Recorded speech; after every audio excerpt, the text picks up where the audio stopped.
Welcome to Dale's Dominion podcast, where we discuss Virginia real estate and beyond.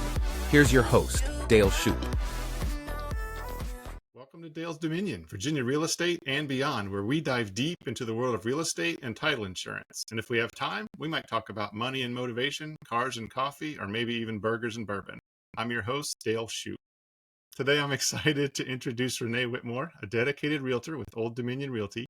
Renee grew up on a poultry farm with a single mom who ran her own cleaning business, teaching her values of hard work and determination. She paid her way through college by cleaning houses and earned a degree in psychology from JMU. Go Dukes! A lifelong resident of Keezletown, Renee loves this valley and excels in building strong relationships in the real estate industry. She also chairs the board of New Creation, a nonprofit fighting human trafficking. Outside of work, Renee enjoys outdoor adventures with her 8-year-old son. Welcome, Renee. Hey, thanks for having me, Dale. I appreciate the ask to be here. And I think I mentioned to you earlier, it's a little outside my comfort zone, but I'm always excited to try new things. Well, thanks. We'll get through it together. That's right. So we'll start with the early years. How did your early experiences shape your work ethic and values? Yeah, well, you mentioned that I grew up on a poultry farm with a single mom. She was super hardworking. To this day, she can work circles around anyone that I know. I mean, she is just a go-getter. I think having someone who is a strong role model with a hard work ethic and just showing you exactly what to do really helped to strengthen my current work ethic. I feel like that's something that really came out of that. Also, it really just gave me this nothing is below me to do. So, I've helped in the poultry houses. We walked through them daily, a couple times a day. I was always expected to pull my weight as part of the family. When you grow up with a single mom, there's not really much room or margin there for you not to do what's asked of you and to do your daily chores. So work in the poultry farm, and then also just as I grew up, she always had a cleaning business where she would clean houses and offices. And that was just something else that was expected. When my friends were on their summer breaks, just laying around and sleeping in and hanging out by the pool eating Cheetos, I was cleaning and helping her, even at the young age. Like my son now is 8. And that was the age that I was when I was helping her, going along with her to clean. And she didn't give me huge tasks, but things like, here's a dust rag, go, clean the bottoms of the chairs, anything that kind of helped get the job done a little bit faster. And then also because, childcare is expensive, as we all know. And it really gave me an appreciation for hard work and knowing that really there's no job that is too lowly for me. Like I can clean houses. I could go back to cleaning houses if I needed to. I could go walk the poultry house if I need to. So just having that background really just makes it easy to do the tasks that no one else wants to do. And a fun aside to that, a couple years ago, I had a seller who moved out and left all of her trash along the curb. And closing was that day. Buyers were not having it. My folks were already completely out of town. I called everyone I knew that would be able to do some trash pickup and removal, and no one was available. It was just too late notice. So I rolled up my sleeves and got out there. I had 4 loads of trash on our truck and took them to the dump. It had been sitting there for a while, so it wasn't pretty. And so that's the kind of things that you just do. And I don't think that everyone has that mindset of, I can do this. It's not below me. Yeah. Right. Yeah. I think they call that grit. Grit. Yes. Very gritty. So then even during college, you were balancing, working multiple part-time jobs. Yeah. So along with a full class load, in college, I not only was taking full classes, but was doing an internship at the probation and parole offices in Stanton and Augusta County. I also helped with an after school program at Montevideo Middle School. It was kind of cool to be at JMU and be able to work in the schools and stuff that I went to, because I already had a relationship with those teachers, which was really cool. And then I also worked for my mom cleaning houses and offices between classes. So I would go to campus, go to class, do some studying, would jump back out into the real world to help her a little bit and then go back to school if I needed to, just depending what my schedule was. I also kept another part-time job where I worked at a hair salon, just answering phones and making appointments. Mm. And I knew that being the daughter of a single mom, I really had to help with the bills. I wasn't going to get my college paid for by my parents. And so helping pay those things along the way, wanting to not come out of college with any debt, that was really big for me. So making sure that I was making the money to pay for, not only just college, but the fun things too. If I wanted to go out with friends or if I needed gas for the car, or, whatever, that I was making sure that I was paying my own way for all of that sort of thing. Yeah, I mean, if once you do get a career established and you're just down to like one career, it's Mm. like, man, I've got all the time in the world to do this. So, you can really focus on the one thing that you do really well instead of having to do all the little things that you used to do. So, Yeah, that makes sense. And I guess having a degree in psychology and having right. worked in a probation and parole office and with middle schoolers just leads right into real estate, right? Right. It's like it was like pure training for all of the chaos. Real estate it's a really fun business to be in if you love Yeah, people. yeah, And that is one of the things. I love people. That's part of the job that I like the most.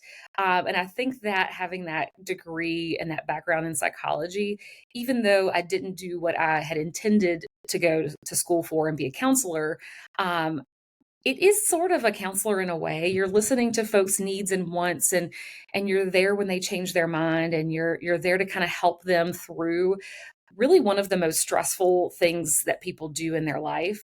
And I know early in my career, I went to a class, and I can't remember who the teacher was in that class, but what they were talking about was real estate is a stressful time in someone's life, but it's not usually the only stressor that they're going through at that time. Like buying and selling real estate usually comes with at least one or two other major stressors like marriage, having kids, getting transferred for a job or changing jobs or a divorce or a death. So there's usually something else major in someone's life that's going on. And understanding that is really helpful when dealing with people because it can get to be stressful. It can get to be really emotional for folks and kind of helping walk them through that. So I think that background in psychology and desire to help people has really kind of um, helped catapult me a good bit into my career and really help, I think, solidify me as someone who is there to help in the process. I'm not just here you know, to pull in a paycheck, even though right. that's nice too. Yeah, for sure. Well, I've heard you talk about relationships kind of being the key to success. Can you elaborate on how you build and maintain strong relationships in the real estate Yeah, industry? yeah. So I mentioned a little bit about just helping people through the process and the buyers and the sellers, in the transaction. But I will be honest with you, that's not the only important relationship in buying and selling and helping people in real estate. There's a multitude of layers of relationships that go into every single transaction that we work. And number one, it's really important to understand why those relationships are important, and then also to help maintain those relationships throughout something that can be a little stressful. So it's important to have great relationships with your family and friends and your sphere of influence, like we like to call it, because those are the people that are going to like trust you. They're going to know, like, and trust you, and they're going to send you the business. They're going to, love on you in Facebook groups where someone's asking for a real estate agent. They're not going to hesitate when someone says, "God, I need to sell my house. I'm not really sure where to go." They don't hesitate. They say, "You need to call this person." So having those really strong relationships outside of work. So your church family, your blood family, your friends, your, just the group of people that you hang out with, having those strong relationships is super important. And then, treating your clients, I treat all of my clients like they're my friends and family. I feel like I want to treat each one of them like if my grandmother was buying a house. So I want to make sure that they are handled with childlike gloves so that they're not, there's not a part of the process that they don't understand or that they feel rushed through or that they feel pressured into. And I think that really makes people feel comfortable in the process. That's not saying that things don't come or go awry or come up in the course of stuff, and just knowing how to handle the emotions when they do get big, and helping kind of ease people and calm them down, and understanding that there's always a solution out there, and trying to help figure out what that solution and that, to that problem is. One of the other key relationships that I think is really important is relationships with other agents. Hmm. And a lot of folks, they are like, well, that's my competition. Why would I want to have a good relationship? Why would I want to, hang out and chit chat with these people? And it really is important in the midst of those stressful situations to have a person on the other side that you can talk to, that you can relate with, that you don't feel beat up by, Hmm. and vice versa. You don't want them to feel like you're beating them up every step of the way. I tell my clients that this is not a boxing match. It's not like a winner or a loser at the end. Like, we're not trying to beat up the other side of the transaction.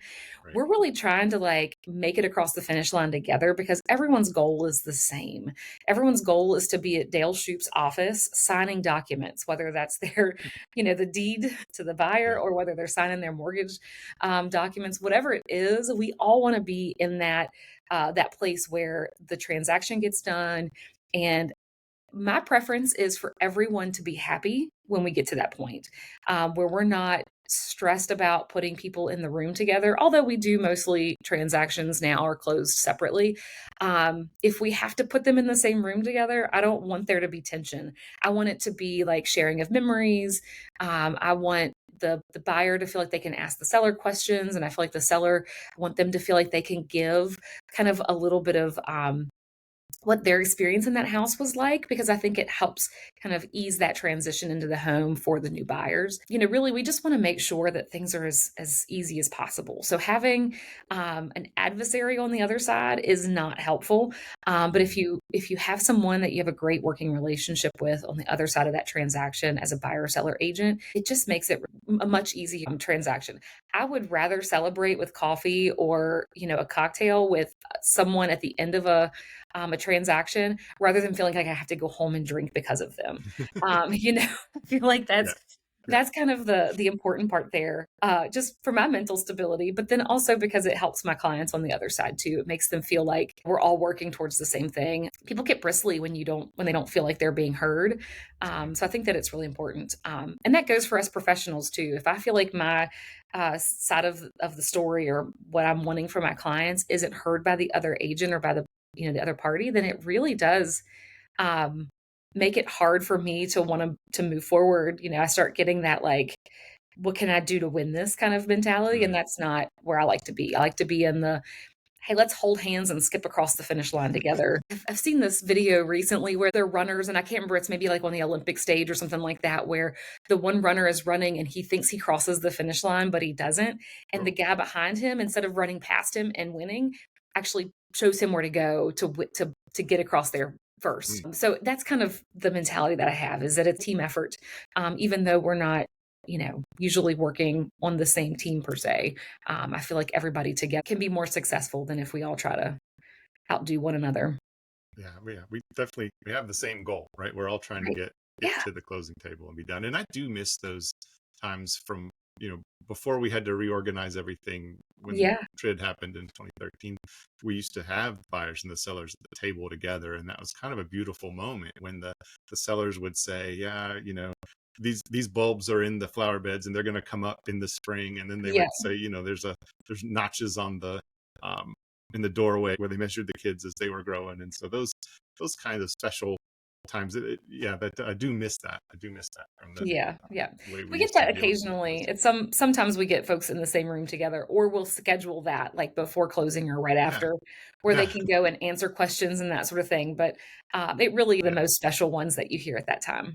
right. And they've just gone through cleaning everything out, right? So they've looked at all those old trophies and old dishes and whatever else was in there. Right. Um, It's a really cool thing what you and I get to do in our careers, is that we get to hear some of the coolest stories of people's yeah, memories. Sometimes they're sad, sometimes they're happy, sometimes they're all of them all mixed together. It's just really a cool place to help people kind of unpack and unravel that as they're going through too. And sometimes it's important to understand that if it's a sad situation, or if it's not something that they really were excited about, it's important to understand that in that relationship, it's important to understand like where those emotions are coming from.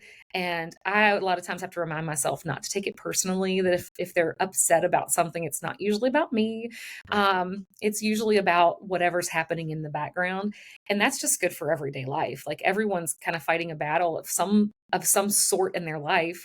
Yeah. So we have to just make sure we're giving each other grace upon grace upon grace to move through so that we're being good humans, and not being a bunch of jerks to one another. That's solid advice. I appreciate that. So you've lived in Keezletown your whole life, right? My whole life, I grew up on this poultry farm, and when I was in college, a friend of mine introduced me to my current husband. We dated when I was in college. We dated for 7 years before we got married, and then we were married for 7 years, and then had a son, and now he's 8 years old. So it makes me sound really old to put all those numbers together. But We can anyway, edit that out. so my friend introduced us, and she's like, he also lives just down the street from you. And I'm like, had no idea who he was. He had just moved in a year or two before. He bought a property. His mom is a real estate agent. Surprise, surprise. That's how I got in the business. And so I literally moved like a mile and a half down the road from the place that I grew up in, and I lived in the same house growing up forever. So we've been there since '05 together. He bought the property in 99 or 2000. So he's been there forever now too. We always joke that, hey, I married you because your proximity was where I wanted to be. It's not. That's not true. So, There's a so lot what of other made reasons. Right. So I grew up in the yeah. valley. I love the valley. I love the Shenandoah Valley. Anywhere from up 81 to down into Augusta County. It's just beautiful. We did our honeymoon in Hawaii and Maui, and we were like, God, we could move here for a couple years. Yeah. We weren't tied down. We were like, let's do that. And then, of course, as you land in the plane and your reality strikes, and you're like, we have mountains, we have great places to hike, we have beaches close by, we have rivers to kayak in. We just don't do those things because we are living here, and this is our life, and so we have a job. And if you move somewhere else, just because the scenery changes doesn't mean that your ability and willingness to take in those things changes. So we realized that really just let's make where we live part of our lifestyle. So we started hiking, and we love to go into the George Washington National Forest. We live really close to Jefferson along Massanutten. And then the Shenandoah National Park is so close, and it is a pure treasure to be able to have that here in our backyard. Not everybody has a national park literally within 30 minutes of where they live. So Right. being able to go there and hike, taking in the incredible scenery from the mountaintop. That's usually where, if I take my son Benjamin hiking, a lot of Mhm. times it's what is short enough that he will not get annoyed with me. Um, what is short enough that I won't get annoyed with myself? Mhm. And then what is going to have a really good payoff? So we like waterfalls, and we like mountain valley views. So that's what we usually try to do, is find those hikes that have the valley views.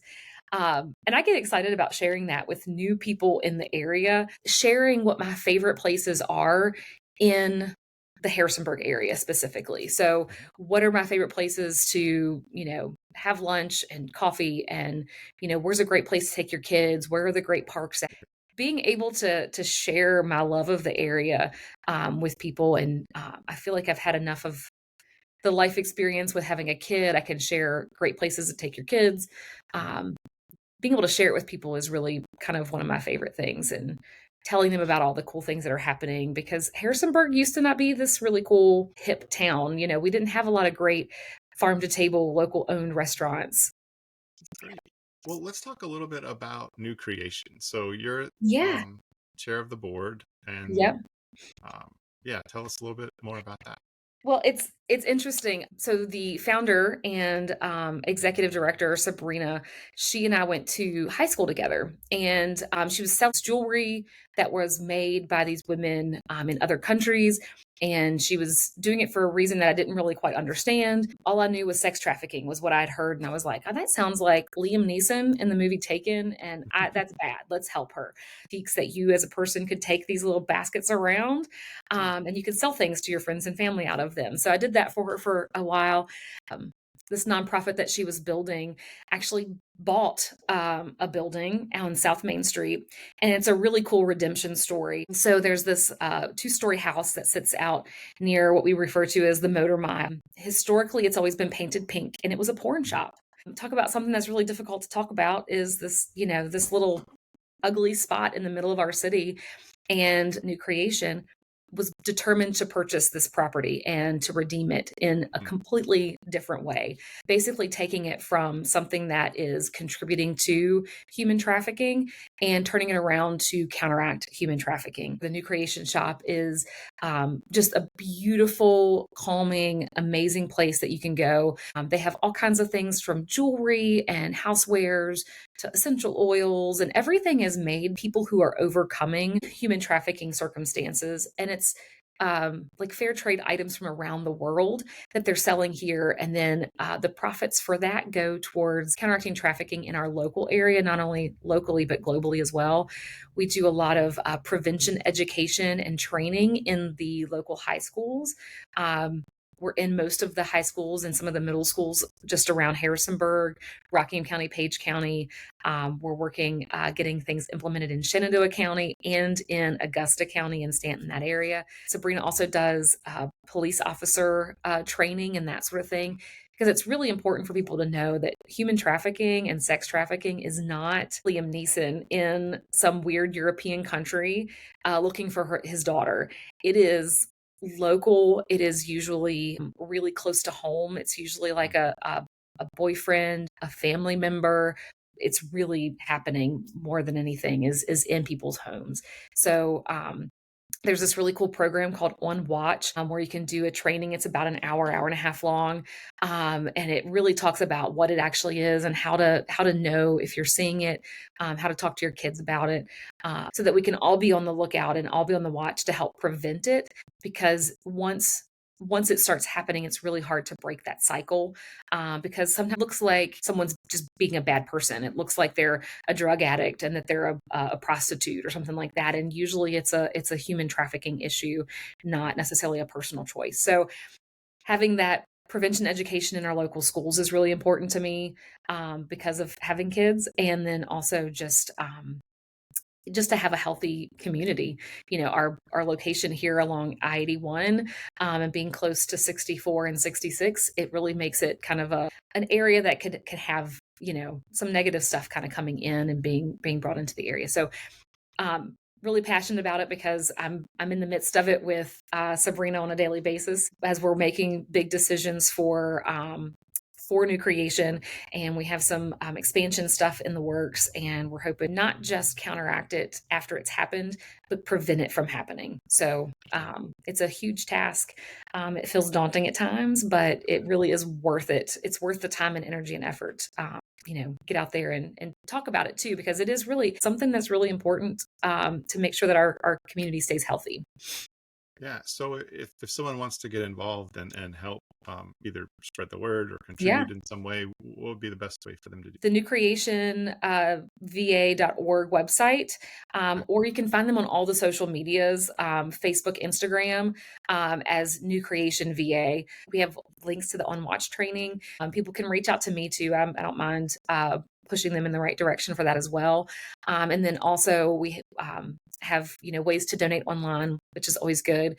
We also participate in the Great Community Give in April.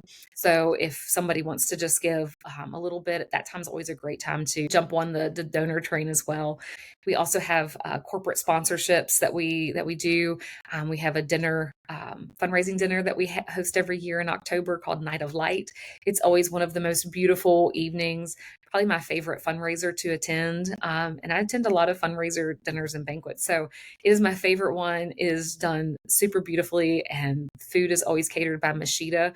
And if you know me, that's one of my favorite places. So we'll go back to real estate a little bit. Yeah. What sort of new things are you seeing, as, technology advances, as some of the rules are starting to change? Right. What are the changes in the industry that you're seeing that are affecting you and your clients? We're seeing a lot of advances in like AI technology. So that's something that it's always kind of in the back of our brain of trying to make sure that if we're using it, that we're using it properly, Yeah. that we're not being unethical. We don't ever want to portray like a house in the way that it's not. We do use ChatGPT a little bit for helping to write some of our property description, and it's kind of fun to hear what they have to say. There's not one of them that I've ever been given that I haven't tweaked because it sounds just too salesy or weird, Mhm. or it says that there's, magnificent views, and it's like not. So you have to make sure that you're really fact checking it to make Mhm. sure that the information that it's giving you is correct. Of course, we have a lot of different changes happening right now with the NAR lawsuit, and I know you've done a few podcasts about that. Yeah. So I won't beat a dead horse about it, but it will really impact the way that a lot of buyers agents go about presenting their worth to their Right. buyers and what they can do for buyers and why it's important for a buyer to consider paying their real estate agent for representation. So there's some conversations. I think that it will be really difficult in the beginning. We have a lot of good practices in place in Virginia already, but I think it will be a really good way of helping to maybe make the job a little more professional. And have people, do consultations before they jump right in so they really do understand the processes. We do that a lot now, but it might not be in the same order that it will need to be in the future. There will be a little bit more form signing up Mhm. front, Oh, whereas people don't love when you shove paper in their face. That feels icky to a lot of people. And being able to kind of maneuver around those conversations in a way that doesn't feel like you're salesy. Like, that yeah. no one wants to feel sold to. They don't Right. want to feel locked into a relationship or a contract with you. They want to check it out first a lot of times. So feeling that out and figuring out a way around that's going to be interesting. And that's coming. So And that's really all I can think of for changes right now. I know there's a lot of other yeah. things happening. The market itself is always changing, Oh, yeah. and just kind of staying on top of what's going on. 3 or 4 years ago, you put a house in the market. 2 days later, it was under contract with no contingencies, cash, multiple offers, escalation clauses. And we're still seeing a little bit of that, but it's kind of Yeah. changing a little bit too, to where we have to be a little bit more mindful of pricing strategies now. We have to be a little bit more mindful of marketing, Yeah. making sure that we're marketing things and not just assuming that it will go under contract right away. Days on market, I think, have risen on average from 5 to 8, which is still stupid low, but Yeah. it sounds like almost a doubling of of Yeah. those days. We've had a 100% increase. That sounds scary until you look at it and realize our average days on market went from 5 days to, I think it's 8 or 10 now, Okay. Yeah. and that's still incredibly fast. When I started selling real estate, the average days on market was 90 to 120. Mm, We would take us 3 to 4 months to sell the average house. right. So the fact that it's taking a week now it should not be alarming. Right. But so buyers have to be ready, right? I mean, they have to be prepared um, to make a decision pretty quick. Yeah. For the most part, yes. I would say being ready financially. One of the first conversations that I have with people is, have you talked with your lender? Have you decided who you're going to use for a lender? Because we don't necessarily even want just a pre-qualification letter, which is easy to get. You call your lender, you verbally tell them over the phone or via their website, like, this is how much I make. These are my debts. This is my credit score. And from there, they take that information and they put it in their system, and that gives you a pre-qual letter within like an hour or two of having that conversation with them. Whereas what we really love to see people have and be ready is a pre-approval letter. Mm, That means they've done a little bit of underwriting. They've actually provided some of the documentation needed. They've given their W-2s or their tax returns. They've pulled credit, and they've maybe even, had their bank statements looked at, so they know that the lender knows that you have the assets that you've said that you have. It's really easy for people to forget about things that might be on their credit report. It's easy for them to mm, forget that they might have this $700 car payment. I don't know how people forget that. Maybe it's on auto pay and they just don't think about it getting paid. And your lender looks at all these things very yeah. carefully. Very, very Yeah. carefully. So having that pre-approval can take a little bit more time because it takes time to gather the information and then to send it through the underwriters in the process, just to make sure that you're really given the best case scenario of what you can afford. Also is important to know for buyers financially, like, what do you feel comfortable at a monthly payment? Because there's a big difference sometimes between what you could be qualified for and what you could actually afford based on your lifestyle.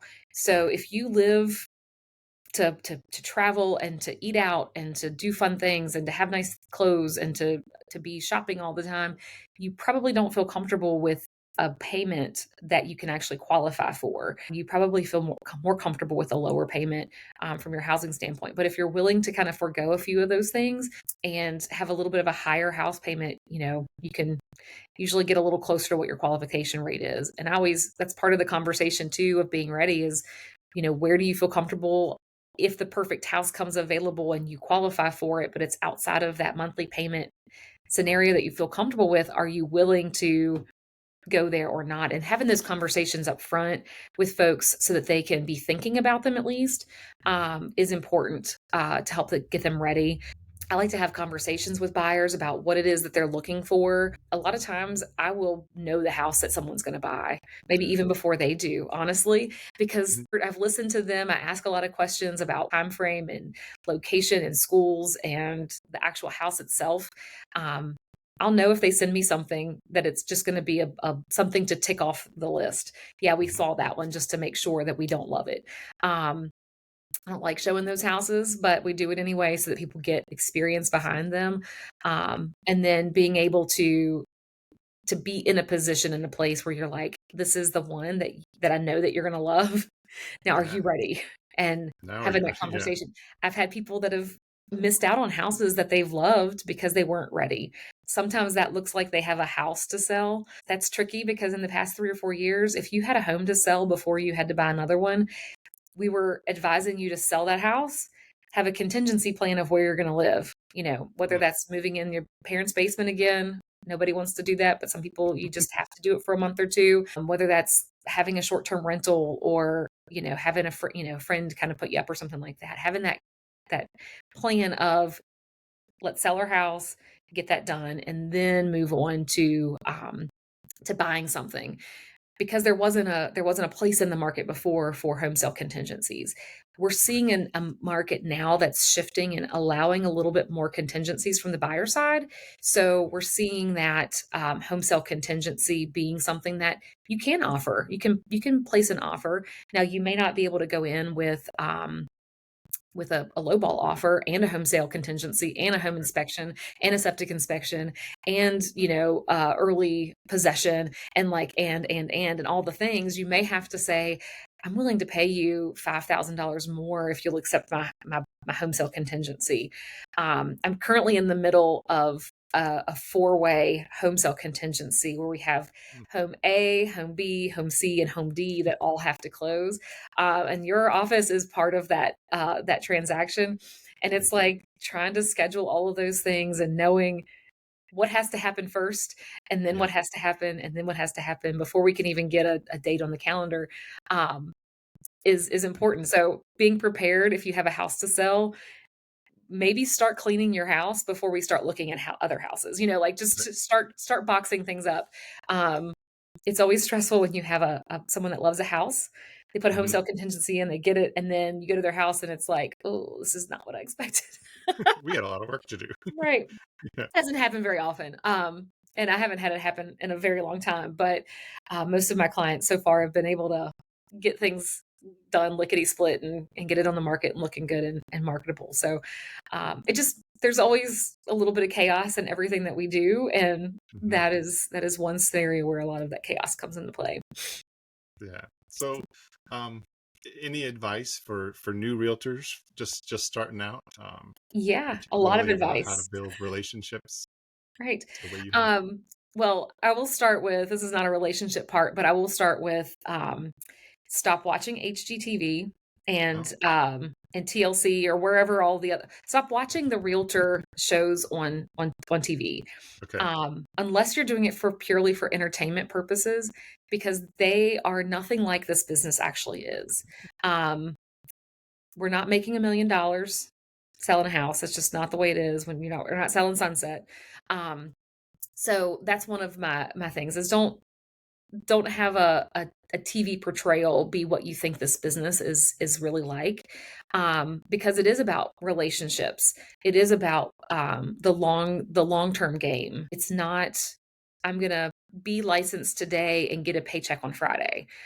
So a lot of my advice to new agents is about budgeting and about making sure that they have a contingency plan if things aren't going well, making sure that they have savings in the bank, and making sure that they're okay not making a lot of money for the first maybe 2 years. It just depends kind of on what someone's level of work is in this business. It really takes a while to get established in real estate. I've been doing this for 20 years. I had a really quick in the game because I worked with my mother-in-law when I was in college. One of my jobs I didn't even mention to you was that I worked as a part-time assistant for two real estate agents at Klein May Realty when I first started. And so it was a great leeway into the business. It made sense then to just get my license and sell. But I had a lot of background before I got into the business. Of course, my timing was decent in that I got in '04 and had a couple of years to get under my belt before the bottom fell out and we had, the Great Recession and all kinds of craziness happening in our world economy. So being able to stick through that shift and change was helpful. It was helpful to also not have a lot of debts or have a family at that point to take care of. But really the financial part of it is a huge part of knowing that your paycheck doesn't come until you close.